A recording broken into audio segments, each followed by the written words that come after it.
Hello and welcome in, everybody. I'm your host, Matt Sparks from Arrowhead First and NFL Fan Blitz, a division of the Fan Blitz Network. So, welcome in today. We are going to be talking about the 2025 quarterback carousel. Every year during the offseason, we see quarterbacks on the move, and so we're trying to predict a few of those guys who could be on the move this year and where they might end up going to. Of course, we're not at the end of the NFL season yet. As I filmed this, right, it's the Saturday of the last week of the NFL regular season, right? So there's still more development to be had, and this is kind of a hard thing to predict when there's still so many head coaching vacancies out there. Of course, you have the Saints, you have the Jaguars, which is potentially going to be open. You have the Jets, of course. You have the Bears, right?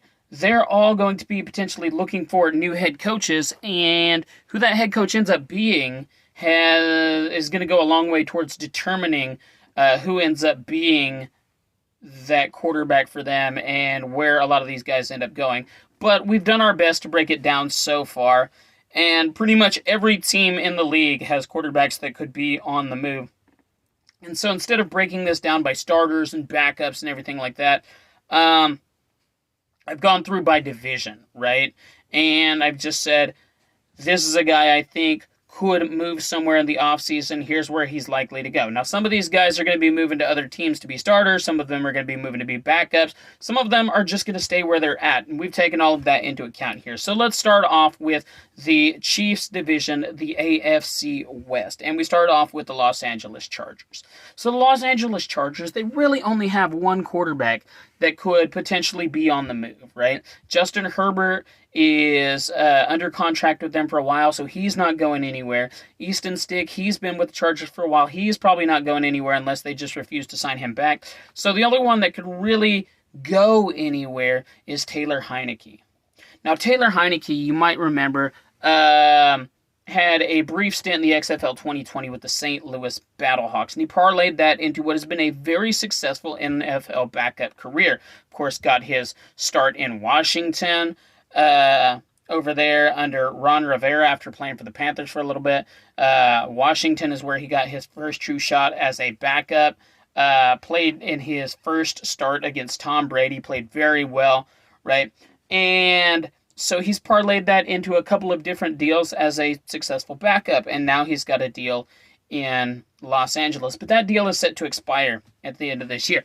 So as for Taylor Heinicke, I think he could move on this offseason, right? Jim Harbaugh could pursue another quarterback of his liking to be his backup.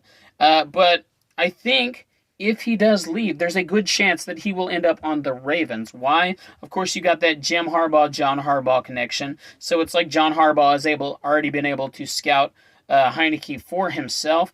And the Ravens are in need of a decent backup. They've been rolling with Josh Johnson for a while now, but Josh Johnson's getting up there. He's in his late 30s, man. And so he's a guy that you don't want to have to rely on forever to be your backup. But Taylor Heinicke's also not young, per se, but he's a guy who's stepped in. He's mobile enough, right, to do what you want, but he's also a good enough passer to work in the offense for the Ravens, right? Everybody is, always talking about, well, the Ravens need a guy like Snoop Huntley or Justin Fields or somebody like that. Maybe that's not always who they want. Maybe they do want a guy who's a bit better of a passer than a runner, because Lamar's good at both, but not everybody's going to be equally good at both like Lamar is. So, moving on to Kansas City. Kansas City, very similar to the Chargers, right? Pat Mahomes is locked up long term. Their number 3 quarterback, Chris Loticon, has been around for a while. They like him. They want to keep him around. So only one real guy that could be on the move this year, and that's Carson Wentz. Carson Wentz has a chance to prove tomorrow that he deserves some sort of contract, whether that's a high-end backup contract, whether that's a fringe starter contract. He's already had a couple of those in his career. So it'll be worth watching. But the fact remains that Carson Wentz has been a replacement-level starter ever since his borderline MVP season way back when he gets injured and the Eagles end up going on to win the Super Bowl, right? So He will probably move on somewhere this next offseason, right? The Chiefs haven't been keeping backups for very long. They kept Blaine Gabbert for 1 year.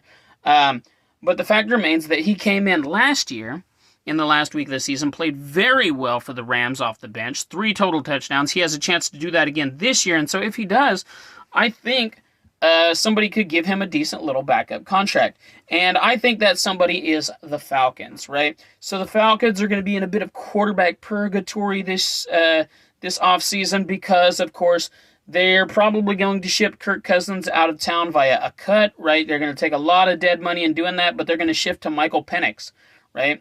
And so you're going to need a capable backup just in case. And I think that could be Carson Wentz. Why do I think that could be Carson Wentz? Well, for me, it's the Zach Robinson connection. If you don't know Zach Robinson was a very good quarterback back in his college years for Oklahoma State University. I watched him growing up. He was one of my favorites. And then he goes and bounces around a couple of teams in the league, does not do very well, right? And so he becomes a coach. And as a coach, he very slowly works his way up. And finally, he worked his way up within the Rams organization. And then when Raheem Morris goes over to Atlanta, Zach Robinson goes over as the offensive coordinator. So if you're looking at who's responsible for this bit of offensive renaissance for guys like Darnell Mooney, guys like Kyle Pitts, okay, well, a large part of that would be Zach Robinson. And Zach Robinson, he was the quarterback coach for Carson Wentz last year when Carson Wentz played in Los Angeles. So there's that connection there. They know each other. Presumably they get along fairly well, right? I think that's a slam dunk destination for him, especially since we know Arthur Blank likes bringing tons of former Chiefs on board, right? Bob Sutton, Mike Hughes, all kinds of guys, Antonio Hamilton, all kinds of guys that they've brought over after stints with the Chiefs, right? Next up, a guy that's kind of gotten lost in Denver's quarterback shuffle, right? There was the big news about Zach Wilson this offseason. There was the big to-do about Bo Nix playing very well as a starter, right? But Jarrett Stidham is still there as well. Now, Jarrett Stidham, I don't think, he's going to go anywhere to be the primary backup and definitely not a starter. But I do think he could go back to New England this offseason, right? I don't think they will sign Jacoby Brissett back. And so they need a guy who's familiar with the organization. Jarrett Stidham would be a familiar face to Gerard Mayo and some of those guys in the building, right? So I think he goes to New England. Zach Wilson of Denver, I think he goes to the Vikings. The Vikings are kind of going to have some things churning at quarterback this offseason. Of course, they have to make sure they re-sign Sam Darnold if they at all possibly can, right? But then they don't want to upset J.J. McCarthy. Either J.J. McCarthy is presumably your future at the quarterback position because you spent a first-rounder on him. But with all that being said, you just had success with a former Jets first-round bust at quarterback. So why not see if Coach Kevin O'Connell can have similar success with another former Jets first-round bust at quarterback, right? Bring Zach Wilson in, see if he's still got the traits that caused them to pick him so high in the first round, and see what you can do with him. Because if nothing else, right, you just cut him after the preseason, it's fine. Or maybe he does very well in the preseason, you trade him. I think the Vikings are a slam dunk destination for Zach Wilson. I do not think that he is going to be a highly sought-after quarterback this offseason. Gardner Minshew of the Las Vegas Raiders. Gardner Minshew, of course, has an injury right now, so he's on IR for the Raiders. He's not playing right now. But when he does play, I think he'll end up going to the Bucs. And the reason being is because he has a similar body style, somewhat similar play style to a guy like Baker Mayfield, right? You have Baker Mayfield. He's a bit of an undersized quarterback. He has mobility, but not like he's going to run it every play. Gardner Minshew is much that same kind of quarterback. Now, is his talent level anywhere on par with Baker Mayfield? Probably not. But you want a guy as a backup that you don't really have to change the offense for, and Minshew fits that mold. Next up, Desmond Ridder. Desmond Ridder, of course, started out with the Falcons, right? Then he gets shipped over to the Cardinals in a trade. Then he gets cut by the Cardinals, and he ends up in Las Vegas, right? And even, gets some playing time in Las Vegas. Ritter, I think, stays with Las Vegas. Las Vegas will need to bring some guys back because I imagine there's going to be a lot of turnover this year for the Raiders. I think Ritter will be one of the guys they bring back. Jacoby Brissett, there's two places I could see him going. We're into the AFC East now. We're out of the AFC West. So we're into the AFC West, and Jacoby Brissett is, has been a starter for New England this year along with Drake May. I think he will be out the door this year, right? And I think there's two places he could go. So the first place would be he could return to the Dolphins, right? Play for the Dolphins again, this time under Mike McDaniel. And the object here would be to get a guy who can help you out if and when Tua misses time, because Tua Tagovailoa misses quite a bit of time, right? And so you want a solid backup, and Jacoby Brissett is just that. He's a solid backup who can keep you afloat for a couple of games. If he doesn't do that, I don't know how many more offers he gets, right? I'm sure he'll get some, but it might be more lucrative to look at coaching offers. And one of those coaching offers, I believe, might just come from UNC head coach in the college level, right? University of North Carolina head coach Bill Belichick. Bill Belichick, of course, very familiar with Jacoby Brissett. By all accounts, Jacoby Brissett's a really smart guy. He also played college football in North Carolina. This seems... not at North Carolina, right? He played at NC State. But this seems like a slam dunk hire if, and I know I'm saying slam dunk a lot, but if Bill Belichick wants a guy he can rely on to come in and be his quarterback coach, he could hire that guy in the next couple of months, man. And, of course, Jacoby Brissett would be able to make his segue very smoothly into coaching under Bill Belichick. Next up for the New York Jets, the biggest question at quarterback this offseason is Aaron Rodgers. What happens to him? I think Tyrod Taylor is going to stay there, but what happens with Aaron Rodgers? If you're the new coach, if you're the new GM, how are you going to come in to a place where you don't even have the power because this guy with a huge contract and a hatred for vaccines and a love for ayahuasca, wants to control how you build your roster, wants to control how you run your team and things like that. So I think if the Jets are going to be successful and they are going to hire a new coach and GM, one of the things you have to do is you have to get rid of Aaron Rodgers. You might have to get rid of Devontae Adams too, but you definitely got to get rid of Aaron Rodgers, right? And so if that's the case, get rid of Aaron Rodgers, and I don't know if he gets too many lucrative offers to play elsewhere. Right? Aaron Rodgers is probably going to have a very successful TV career somewhere after the NFL, and I'm sure he'll have offers. So if you're Aaron Rodgers, why come back and put your body through it at all? I think Aaron Rodgers rides off into the sunset, goes into retirement this year. So I think that leaves the Jets with a vacant QB opening, and guess what? The very last quarterback we're going to talk about today, that's the one that's going to the Jets, in my opinion. All right. Snoop Huntley starting for the Miami Dolphins this week, right? I do think he ends up going back to the Ravens. There wasn't just a ton of competition for his services this offseason, and so I think as the Ravens churn the roster, right, I think Josh Johnson will move on, finally retired. Taylor Heineke and Snoop Huntley will compete for that backup job there. Next up is Mitch Trubisky in Buffalo, right? Right now, so we tried Mitch Trubisky as a backup, right? And then he got signed to the Steelers, and he tried to be a starter with the Steelers. It didn't work, right? So what we've seen out of Mitch Trubisky is he's not a good starter. He doesn't work as a starter, but he's very beloved as a backup, right?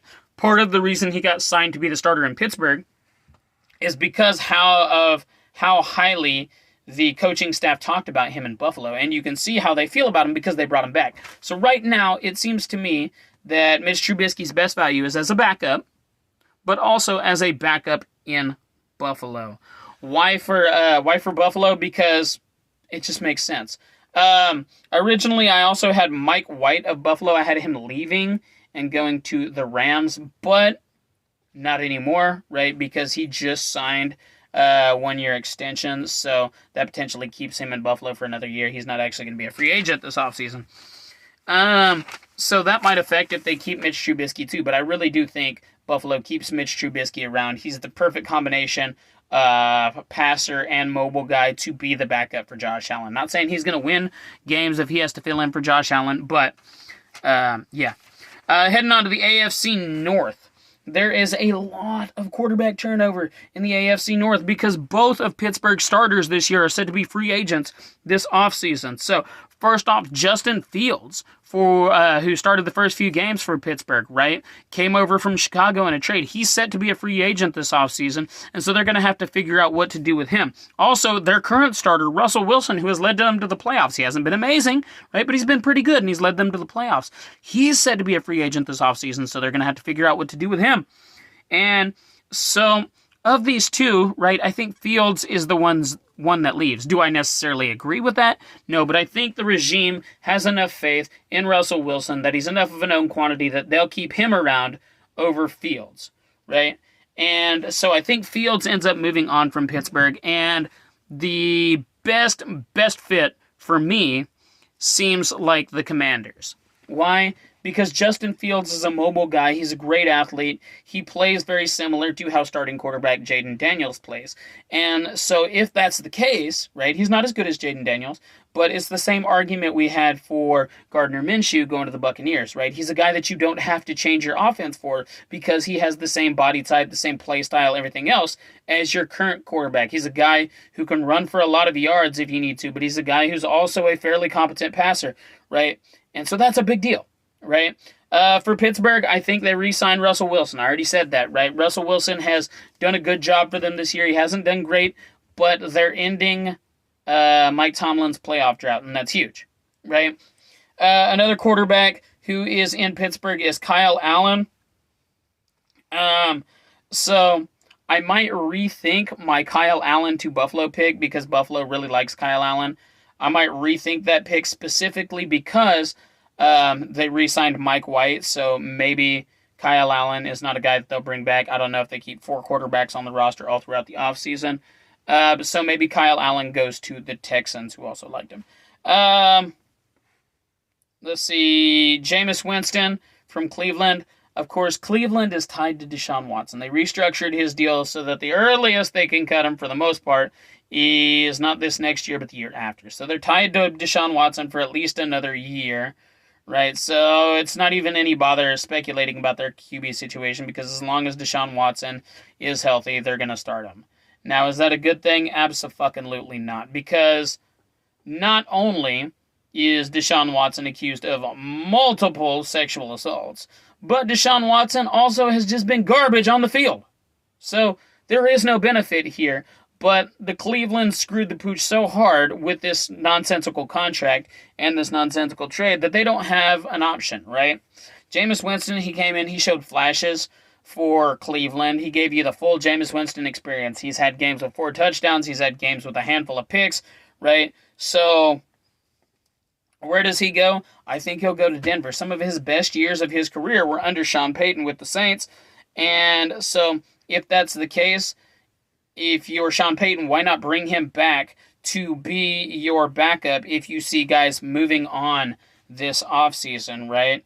Zach Wilson likely goes somewhere else. Jarrett Stidham likely goes somewhere else. So that's going to leave Sean Payton without a preferred backup, so why not bring in Jameis Winston, a guy who you're familiar with, a guy who knows your offense, right? And a guy who's going to play somewhat similar to Bo Nix, albeit with a few more picks, right? Jake Browning in Cincinnati, right? Jake Browning was quite the story last year. He came in, won a bunch of games for Cincinnati, did very well. But even with that story, I think his highest value to anybody is still in Cincinnati. So I think Jake Browning stays in Cincinnati. Moving on to the AFC South, we have Joe Flacco. Joe Flacco was the big story for Cleveland last year. And he came in and went on a run for them, right? In the absence of Deshaun Watson. But the problem is he didn't do that great this year as a starter. And so if you're Joe Flacco, I think it's finally time to hang it up, call it a career, right? He's had some great moments, some very memorable moments. He'll always have that Super Bowl with the Ravens. He'll always have that excellent playoff run that's been almost unparalleled in NFL history. And so I think if you're him, it's time to go. It's time to move on. It's time to hang it up. Get you a television career, radio career, whatever you want. You want to become the next Trent Green, become the next Trent Green, right? Be a broadcaster, but it's time to move on, Joe. So that's going to leave Indianapolis with a gap at quarterback, so I think they'll want to make sure that they re-sign Sam Ehlinger this offseason, who could be on the move. Sam Ehlinger, I think, stays in Indianapolis. Similar to Jake Browning, I think his highest value is to his hometown team. Case Keenum, he's trying to come back from injury, right? That's tough. That's tougher the older you get. I think Case Keenum for Houston, I think he heads off into retirement. Of course, Houston's got their starter in place with C.J. Stroud. They got their backup in place for another year with Davis Mills. So there's really no need for Case Keenum to stick around. Send him off on his way. And then, of course, I put stars by guys who could be potential starters. And Tennessee has some decisions to make this offseason. Do they want to keep Will Levis around? Has he showed enough? This last week, they're starting Will Levis, so he's got a chance to prove to them that he does belong. Mason Rudolph, he's had a few starts for them this year. He hasn't looked great, but so they have some work to do this offseason. I think if you're Tennessee, you keep both Rudolph and Levis, right? Of course, Levis is on a rookie deal. I don't think Rudolph is going to command any huge deal, right? So I think you can afford to keep both of them and still bring someone in. I don't think this is the year where they draft a quarterback high. Why is this not the year where they draft a quarterback high? Because the quarterback class is considered kind of a weak one, right? So I got Rudolph and Levis. I think they both stay in Tennessee. I don't even know if Tennessee will consider moving on from Levis since he's still on his rookie deal, but we'll see. Mac Jones. Mac Jones was the starter in New England. He looked really good. He looked like maybe he was going to be the next Tom Brady, and then he just fell off a cliff. And New England fell off a cliff altogether, right? And so this year in Jacksonville, with a couple of starts, he's shown some of what made us think that he was going to be a competent starter in this league after he gets picked in the first round, right? And so I don't think Jacksonville is able to keep him around, but I do think he gets signed somewhere else to be the primary backup. And that somewhere else I think he gets signed is San Francisco. There was a lot of scuttlebutt when the 49ers were about to pick Trey Lance in the draft that maybe they were going to pick Mac Jones that high. Maybe they traded all that way up to pick Mac Jones. And they didn't, right? They ended up picking Trey Lance, and that didn't work out. Mac Jones has done even better than Trey Lance in his career, so why not bring Mac Jones in as your guy? Right, as your backup, of course, to Brock Purdy, right? C.J. Beathard, another guy with ties to San Francisco, former San Francisco quarterback. He's in Jacksonville right now. He's been in Jacksonville for the past few years. As long as Trent Baalke's the general manager in Jacksonville, I assume that C.J. Beathard is going to be a backup quarterback there if they can swing it. John Wolford is also with Jacksonville, but he's valued very highly by the Buccaneers organization. And so I think John Wolford will end up playing for the Buccaneers. Of course, Bruce Arians, who still holds a meaningful role in that Buccaneers organization, right? He was the one that got Todd Bowles promoted to head coach. John Wolford played for the Arizona Hotshots of the AAF and parlayed that into a career as Arizona head coach Bruce Arians got to watch him firsthand, right in his hometown. So, next up, we're going to the NFC. The NFC West, Josh Dobbs is one of their backups right now, but I assume he'll be moving on because he has not even been relied on as the primary backup this year. And this is mostly like, they announce a new Superman movie, and you're like, oh my God, I think this guy should be Superman, right? Fan casting it and whatnot. This is my own fan casting because I'm very high on Josh Dobbs. I hope he comes to Kansas City. Kansas City likes having these guys who have been borderline high-end backups for a while, right? But aren't very highly valued by the league anymore. And I think Dobbs is one of those guys. I think Kansas City brings him in. And I think if he has to play, he's going to show why he's good to go, right? Brandon Allen, he's the current backup in San Francisco. I think he stays in San Francisco, but ultimately I think he loses out on that backup job to Mac Jones, who we already said thought was going to San Francisco. Geno Smith, another potential starter. He's the starter for Seattle right now, but I don't think he will be next year. So I don't think he'll be the starter next year in Seattle, but I think he'll have a chance to start somewhere else. I actually It's just a gut feeling here, but I get the feeling he's going to go to a place like Carolina, right? Place like Carolina, who's looking at having to replace their quarterback, right? And wondering if they got the correct guy as a first-round pick. And so Carolina has Bryce Young in there right now. I don't think they'll move on from him this offseason because he's played pretty well. But I think they'll bring in a guy on a decent deal like Geno Smith, a middle bridge type guy, and have him compete with Young to say, is this the guy? Is this not the guy that we want going forward, right? Jaron Hall, he's in Seattle right now. I expect him to stay in Seattle. Jimmy Garoppolo of the Los Angeles Rams, he could very well retire after this year. He's going to get a start to show us what he has, and I don't think that's the right decision for Sean McVay and the Rams. I really think that Stetson Bennett should be starting this game because Jimmy Garoppolo isn't going to show us anything that he hasn't already showed us in his career. So I think you should definitely go with Stetson Bennett instead. But if Garoppolo does decide he's going to play next year, and I really just get a retirement feeling from him, but if he decides he's going to play next year, I see him in Indianapolis, right? He's very similar to the backup types they've gone with over the past couple of years. Cooper Rush in Dallas, this is one I've been predicting for a while, but I do think he ends up in New Orleans, right? New Orleans wants a competent backup quarterback, and I do think they move on from Derek Carr this year. And so, I don't know if they're going to get their guy in the draft this year or draft really high, but they do got a guy who's shown flashes but hasn't really done amazing in Spencer Rattler. If they think Spencer Rattler could do better with a full offseason, getting starter snaps, right, then it's very possible that Spencer Rattler could be the guy they're relying on going into next year, and Cooper Rush is going to be that backup because we've seen Cooper Rush can come in and play when needed, right?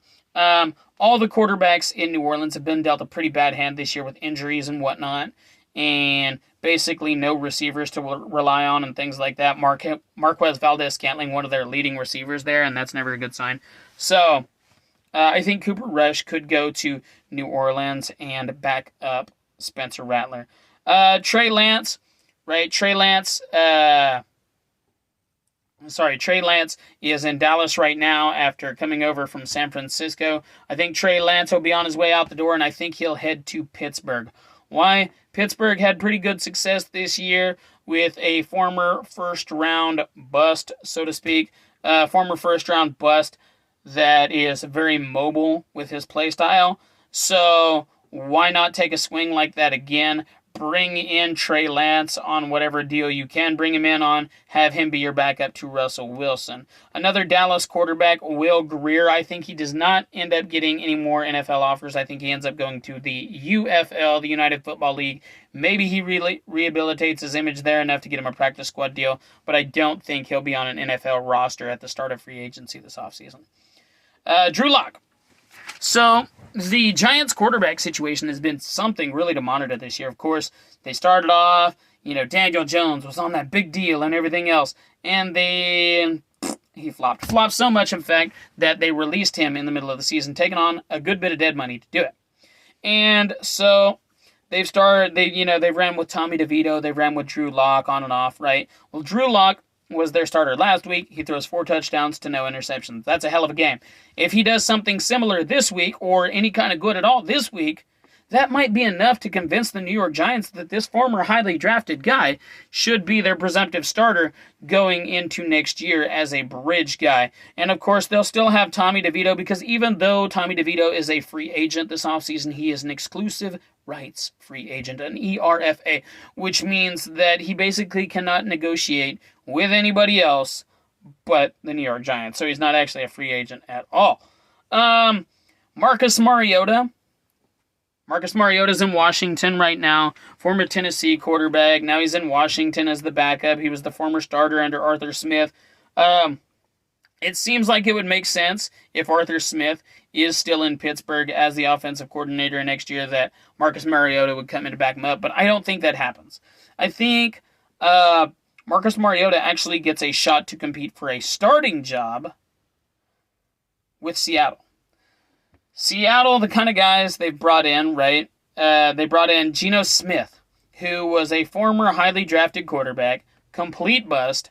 Did not do as well as he thought, but showed, flashes every once in a while. They bring him in, they rehabilitate him, and boom, he's a decent level starter. I think they feel like they could do something similar with Marcus Mariota, because remember, it's still John Schneider as GM there. He's the guy that brought in Geno Smith, and he's the guy that could bring in Marcus Mariota. The situation hasn't changed that much from Pete Carroll to Mike McDonald, because they were both defensive guys, right? So I think you could see Schneider bring in a guy like Mariota, hoping that they can do something similar to how they did with Geno Smith.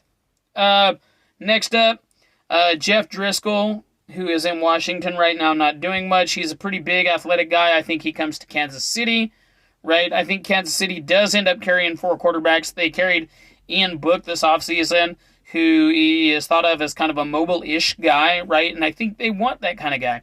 I think they want to have a 4th-string quarterback who's kind of mobile. That's just how they like to build their roster, right? Teddy Bridgewater. Teddy Bridgewater was a coach. Coached his team to a high school state championship, and then came out of retirement to be the backup quarterback for the Detroit Lions. Well, if he just came out of retirement to do that, I don't think he's retiring after like a month, right? I don't think he's retiring again in a month when the season's over. So I think he's going to stay in the league, and I think it's going to be enough to convince him to continue to be a backup for the Detroit Lions, right? I don't think he'll command any huge deal or anything like that, right? So there we are. Sam Darnold. Sam Darnold's had a hell of a year, a career year in Minnesota, like so much better than any year he's ever had. I think he stays in Minnesota. I just recently posted the backup quarterback market has been set. Not the backup quarterback market. Reset.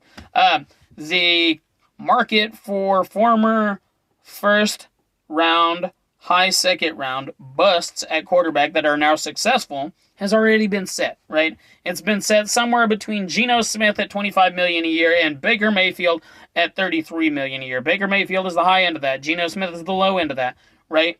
And so somewhere in that $25 million to $33 million range is where Sam Darnold should be landing, because he's a former first-round bust that is now a successful quarterback. A very successful quarterback, but just for 1 year.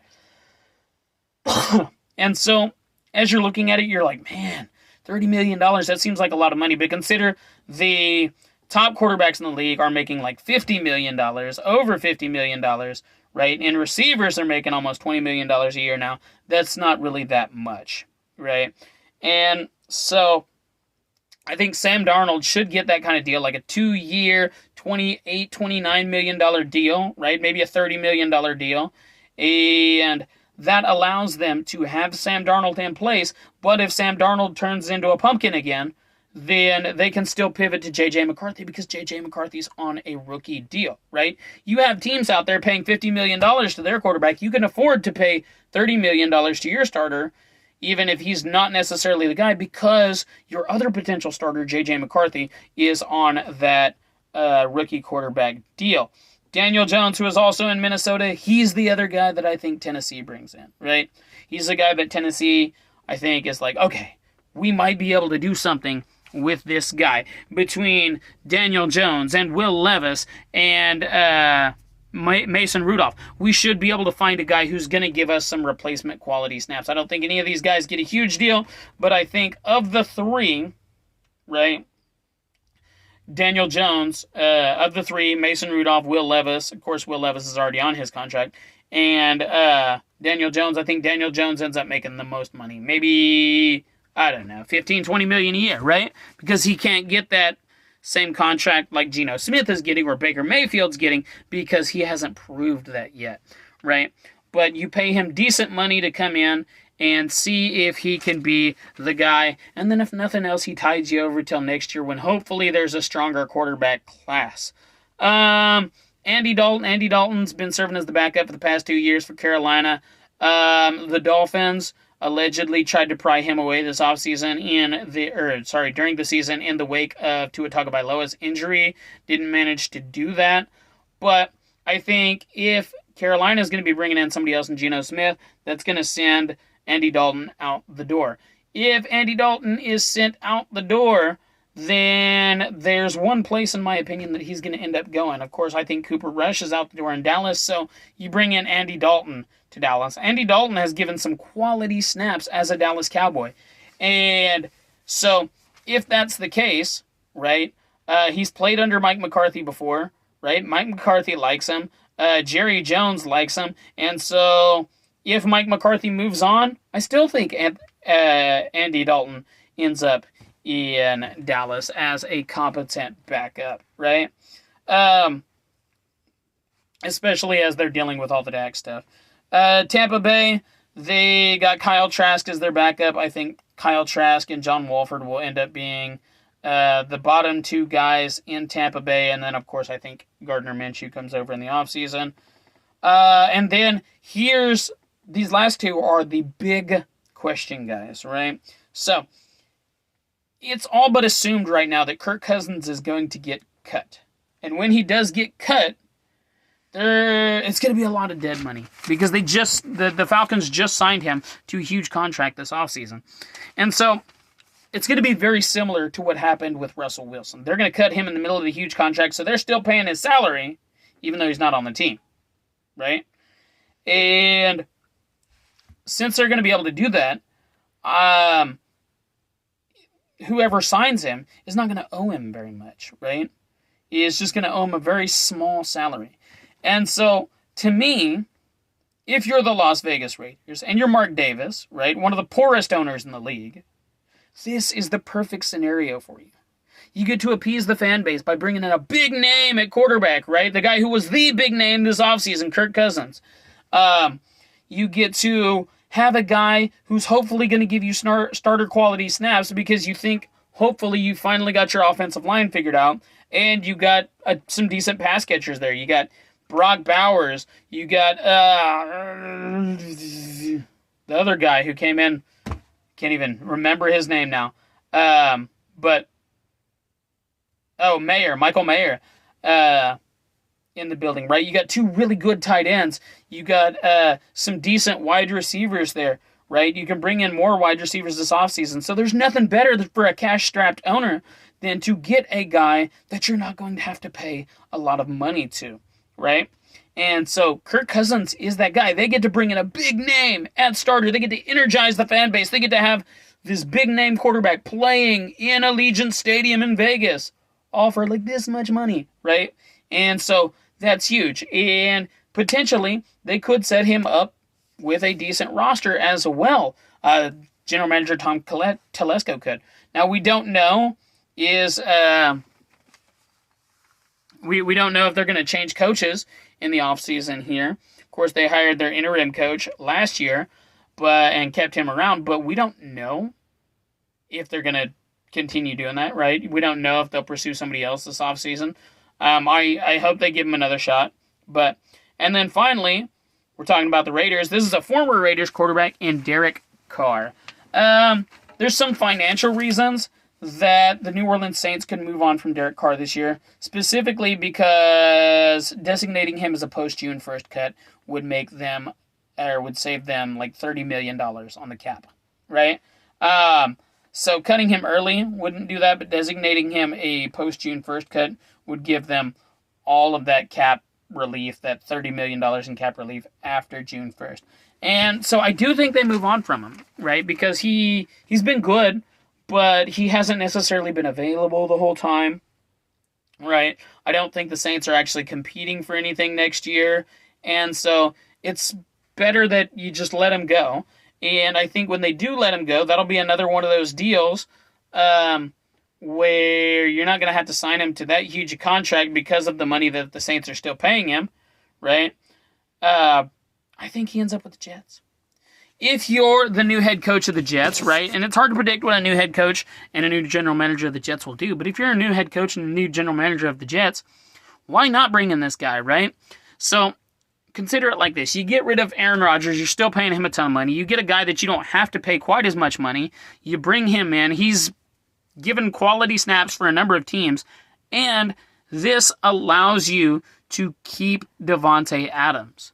Davante Adams played with Derek Carr in Las Vegas and was happy about it. he was happy in Las Vegas, even though they weren't doing well, until he got shipped off, until Derek Carr got shipped off to New Orleans. And then, of course, after that, Davante Adams is like, I'm not happy here. Let me go play with Aaron Rodgers. Well, if Aaron Rodgers is out of the league, the one quarterback that's probably going to keep Davante Adams happy is Derek Carr. And so if you can bring in Derek Carr, give Derek Carr his favorite target, give Davante Adams his favorite quarterback that's still remaining in the league, that's a win-win for everybody. That's a win-win for any general manager. Now, am I saying this will turn the Jets around? No, I'm not, especially if they fucking hire Rex Ryan or somebody like that. Good God. But what I am saying is there's a chance for this new front office to make a very simple move here. That way they don't have to move on from Davante Adams. And, you know, if you can keep guys around, then you still have a really good wide receiver core. Of course, you have Tyler Conklin, who's shown that he can be a high-level tight end. And so, you know, there's no reason not to make the move necessarily, unless you're just going to draft a guy super high, which hasn't worked out for them a lot in the past. So, that is our quarterback carousel for 2025. We have 1, 2, 3, 4, 5, 6, 7, 8, 9 guys moving that could be potential starters, right? That could be competing for a starting job somewhere. But we have almost every team in the league, you know, having at least one quarterback on the move. So there's so much churning going to be going on at the quarterback market this offseason. It's going to get crazy, and I, for one, am going to be glad to watch it. Thank you guys for watching. I've been your host, Matt Sparks from Arrowhead First, a division of NFL Fan Blitz, and you guys have a good time. Let's go Chiefs, go into the playoffs.